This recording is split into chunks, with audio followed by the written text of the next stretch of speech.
esto nos da a entender que lo que os voy a presentar después es rara avis, es una extrañeza en el panorama de la fotografía española, sobre todo en el panorama de la fotografía minera del siglo XIX, ¿no? Pero a esa extrañeza se le suma la fortuna, y esta es una de las cosas sobre las que debemos también reflexionar un poco. Es decir, que muchas de las colecciones fotográficas se estén salvando exclusivamente o se salvaron en su momento por casualidad, nos debe hacer pensar, ¿no? En concreto, las que vamos a visualizar ahora se salvaron gracias a la acción de Joaquín Espinrael. Joaquín Espinrael es un cronista, investigador, historiador lorquino, que la casualidad quiso que se casase con la sobrina de Rodrigo, y que a la muerte de Rodrigo en 1916, lo veis aquí, ¿no? Ya con, al final casi esta fotografía de 1914, pues con la muerte de Rodrigo, ella, haciendo uso de sus derechos, exigió poder entrar en el estudio de Rodrigo, sobre todo debido a las presiones de Joaquín Espinrael, que sabía lo que había en ese estudio, y poder rescatar esas colecciones fotográficas. Posteriormente, esas colecciones fotográficas, como sabéis, formaron parte o fueron donadas por el propio Joaquín Espinrael, y se formó después una fundación, que es la Fundación Fondo Cultural Espín de Lorca. Es decir, que estamos en la más absoluta de las casualidades. Hemos tenido muchísima suerte porque eso nos ha llevado, pues bien, a conservar quizá uno de los reportajes fotográficos mineros más temprano y más abundante, y además con una calidad impecable. Y esas tres características reunidas en un mismo reportaje las encontramos muy poquito, ¿no? Pero yo quisiera contextualizar un poco quién fue José Rodrigo y por qué, es decir, por qué nació esta colección. Porque claro, esta colección no surge por generación espontánea, va a tener una génesis, y esa génesis, bueno, pues sabéis, yo no sé si Rodrigo lo conocéis, supongo que buena parte de los que estáis aquí habréis tenido algún contacto con este fotógrafo, contacto intelectual, ¿no?, con este fotógrafo. Él nace en Lorca en 1837 y, bueno, en su adolescencia va a tener unos primeros contactos con un pintor que posteriormente se dedicará a la fotografía y que posiblemente le inocularía esa primera pasión tanto por la pintura como por la fotografía, que se llamó José Rebollo. Entre 1859 y 1862 se va a trasladar a Valencia y a Barcelona, y allí va a tener a un tutor o a un maestro de lujo que va a ser Leopoldo Rovira. No perdemos de vista a este Leopoldo Rovira porque este fotógrafo francés posteriormente va a venir por aquí, por Lorca, ¿no?, y va a montar estudios fotográficos en Lorca, ¿no? Entonces, cuando vuelve de esa formación, se va a ubicar en Lorca en 1864, va a abrir su primer estudio aproximadamente. Pero hay una cosa ahí en donde hasta ahora nadie había sabido o nadie controlaba dónde estaba Rodrigo entre 1865 y 1867. Desde luego en Lorca no estaba. De Lorca había salido, iba, pero no mantenía estudio allí, ni tampoco está empadronado en los padrones de Lorca de esas fechas. Aquí lo que veis es una fotografía, bueno, de una panorámica posterior, de 1885, pero parece ser que Rodrigo ya en 1864 toma alguna que otra fotografía exterior. Las fotografías exteriores, ya veremos por la propia técnica del colodión, no son nada fáciles.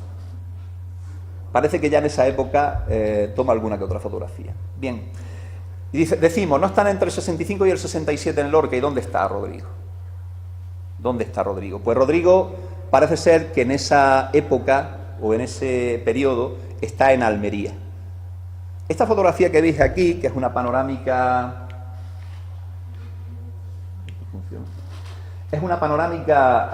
de la capital almeriense desde el puerto, nos ha alumbrado algunas pistas.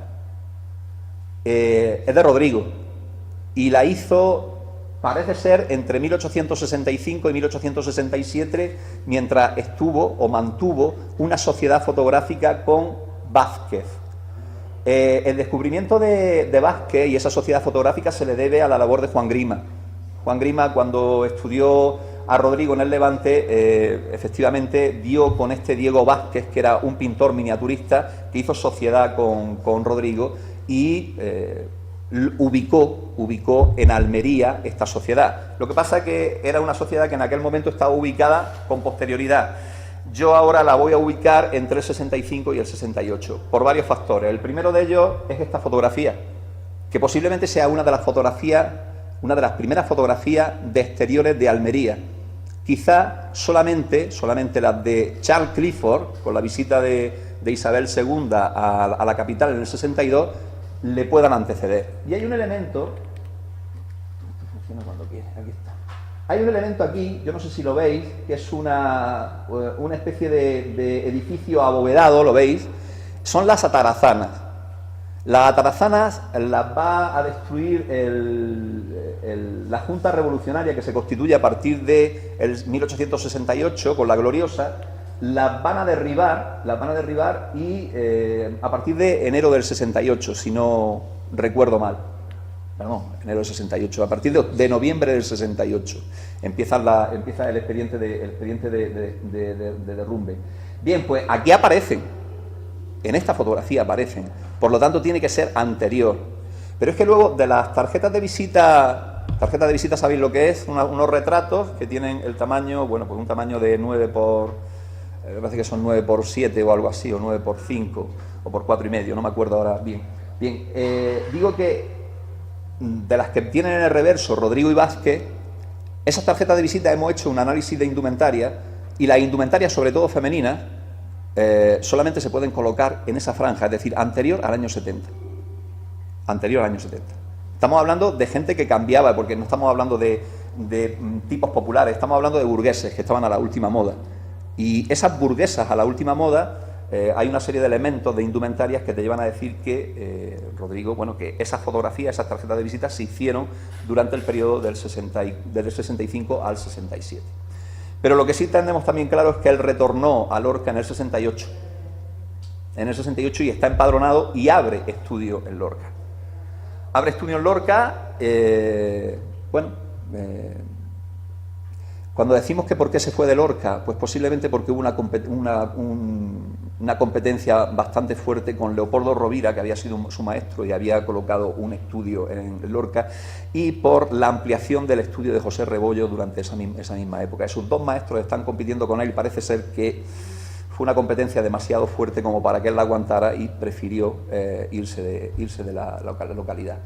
Pero a partir del año 68 va a empezar a consolidar su estudio, hasta tal grado que va a adquirir muchísima fama. Él se va a convertir en un retratista de primer orden, un retratista que va a adquirir prestigio, y por su estudio va a pasar pues lo más granado de la burguesía lorquina.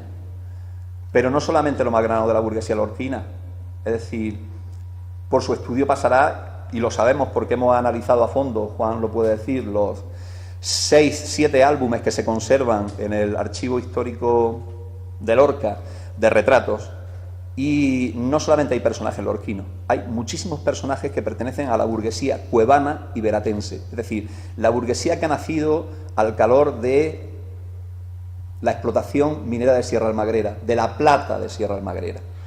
Esta gente va a ir por allí, pero ¿por qué va a ir por allí? No es que aparezca por allí porque Rodrigo esté, sino porque es que esta burguesía de allí ha comprado tierra, ha comprado casa, ha comprado cortijos en la zona de Lorca. El campo de Lorca era una zona muy apetecible, y entonces están ubicados temporalmente allí, es decir, pasan periodos allí en Lorca y frecuentan el estudio y conocen a Rodrigo. Y uno de los señores que realmente conoce muy bien a Rodrigo y frecuenta mucho su estudio, y lo hemos visto en algunos de sus retratos, se llama Antonio María Bernabé Lentisco. Antonio María Bernabé Lentisco, que había colaborado ya con la prensa lorquina. Antonio María Bernabé Lentisco pasa periodos larguísimos en Lorca y tiene una relación muy estrecha con la burguesía lorquina, porque esa burguesía lorquina en gran parte es burguesía acomodada que también tiene negocios en la minería de Almagrera.